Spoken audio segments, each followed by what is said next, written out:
The audio features a male voice providing a detailed narration about Doha International Airport, DIA. The narration covers DIA's history, from its opening in 1959 and its growth as Qatar's main commercial airport and base for Qatar Airways, to its eventual replacement by Hamad International Airport, HIA, in 2014 due to space constraints. It highlights DIA's impressive 15,000-foot runway, and its peak passenger traffic of over 23 million by 2013.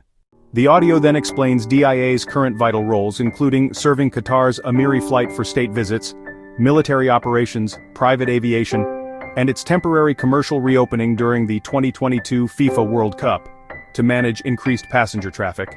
The narrator emphasizes that DIA's substantial infrastructure remains intact, ready to serve as a backup or for specialized operations.